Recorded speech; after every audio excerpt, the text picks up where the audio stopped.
اس وقت شہر کے اندر سلطان علاء الدین کے کچھ لشکری بھی تھے۔ کچھ منگولوں نے چنگیز خان سے شکایت کی کہ شہر میں ابھی تک خوارزم شاہ سے لشکری ہیں، جس پر چنگیز خان نے حکم دیا کہ انہیں فوری نکال باہر کیا جائے۔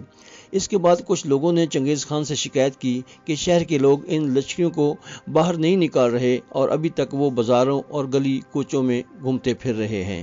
اس پر چنگیز خان غصے میں بھڑک اٹھا اور حکم دیا کہ ہر کسی کو آگ لگا دی جائے۔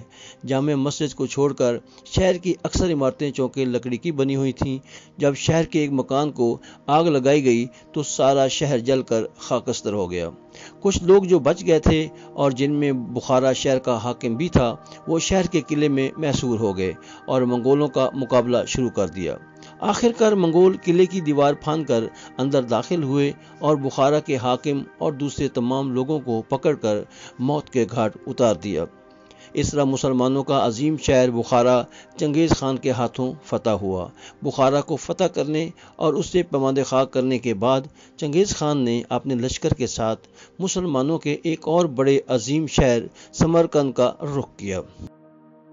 سمرقند میں اس وقت سلطان علاء الدین خوارزم شاہ کا 2,10,000 کا ایک لشکر تھا۔ شہر کے دفاعی انتظامات بھی اچھے خاصے تھے، لہٰذا وہ منگولوں سے لڑنے مرنے کے لیے دل و جان سے آمادہ تھے۔ دوسری طرف چنگیز خان کو بھی سمرقند کے دفاعی انتظامات کا علم ہو چکا تھا۔ چنانچہ سمرقند پر حملہ آور ہونے سے پہلے چنگیز خان نے جنگ کے دوران جس قدر مسلمان قیدی بنائے تھے، انہیں اپنے لشکر میں شامل کر کے انہیں جنگی تربیت دی اور اس طرح اس نے اپنے لشکر کی تعداد پہلے کی نسبت کئی گنا بڑھا لی۔ یہ سارے انتظامات کرنے کے بعد چنگیز خان ایک ایسے لشکر کے ساتھ سمرقند کی طرف بڑھا جس کا شمار نہیں کیا جا سکتا تھا۔ جب وہ سمرقند کے قریب آیا تو سمرقند کے لوگوں نے دیکھا شہر کے باہر جہاں تک نگاہ کام کرتی تھی چنگیز خان کا لشکر پھیلا ہوا تھا۔ سمرقند کے باہر ایک اونچی جگہ جس کا نام کوکسرا تھا، وہاں چنگیز خان کا خیمہ نصب کیا گیا۔ سمرقند پہنچ کر چنگیز خان کو خبر ہوئی کہ مسلمانوں کا سلطان علاء الدین خوارزم شاہ خراسان کی طرف چلا گیا ہے، لہٰذا اس نے اپنے لشکر کا ایک حصہ علیحدہ کیا۔ اس لشکر کو اس نے اپنے 2 بہترین سالاروں صوبدئی اور جیبی نویان کی سرکردگی میں دیا اور انہیں حکم دیا کہ مسلمانوں کے سلطان علاء الدین خوارزم شاہ کے تعاقب میں نکل جائیں۔ دوسرے روز چنگیز خان اپنے گھوڑے پر سوار ہو کر شہر کے دفاعی انتظامات کا معائنہ کرنے کے لیے نکل پڑا۔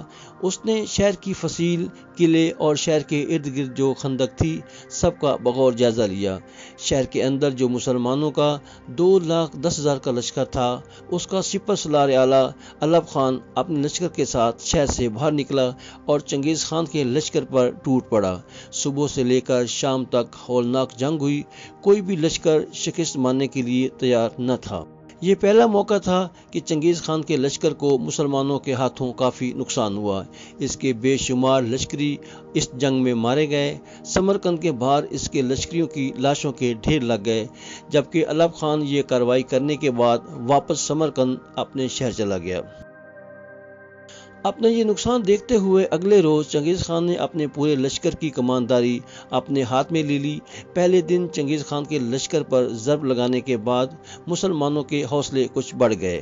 اگلے روز وہ پھر چنگیز خان کے لشکر سے ٹکرائے، لیکن انہیں کوئی کامیابی حاصل نہ ہو سکی، نہ ہی وہ چنگیز خان کو وہاں سے ہٹا سکے، اس لیے کہ جہاں چنگیز خان کا ایک لشکر مرتا تھا وہاں پیچھے اور جمع ہو جاتے تھے۔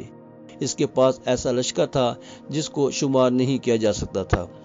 جب چند روز تک مسلمان قلعے سے باہر نکل کر چنگیز خان سے جنگ کرتے رہے اور کوئی کامیابی نہ ہوئی، تب وہ حوصلہ ہار بیٹھے، اس لیے کہ آہستہ آہستہ ان کے لشکر کی تعداد بھی کم ہوتی جا رہی تھی اور ان کے پاس جو ضروریات کا سامان تھا وہ بھی ختم ہوتا جا رہا تھا۔ لہٰذا یہ فیصلہ کیا گیا کہ چنگیز خان کی اطاعت قبول کر لی جائے، لیکن کچھ سنجیدہ لوگ اس مصالحت کے خلاف تھے، اس لیے وہ جانتے تھے کہ اس سے پہلے چنگیز خان بخارا شہر کی کیا حالت کر چکا ہے۔ آخرکار وہ لوگ جو مصالحہ چاہتے تھے رات کے وقت چنگیز خان کی خدمت میں حاضر ہوئے اور صلح کی درخواست کی۔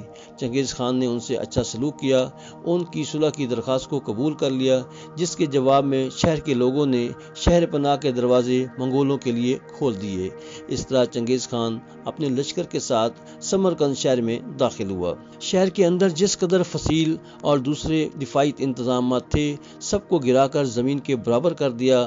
اس کے بعد منگولوں نے شہر کے اندر مسلمانوں کا قتل عام کیا۔ مسلمانوں کا جو لشکر اس وقت سمرقند میں تھا اس کا سالار اعلیٰ علب خان اپنے بچے کھچے لشکر کو لے کر سمرقند کے قلعے میں مسور ہو گیا، جبکہ شہر کے اندر منگول مسلمانوں کا قتل عام کرتے رہے۔ منگول قلعے پر بھی حملہ آور ہوئے، قلعے کی ایک دیوار بھی گرا دی۔ ناظرین، ہمارے چینل کو سبسکرائب اور لائک ضرور کریں تاکہ آنے والی قسط آپ کے پاس بغیر تاخیر کے پہنچ سکے۔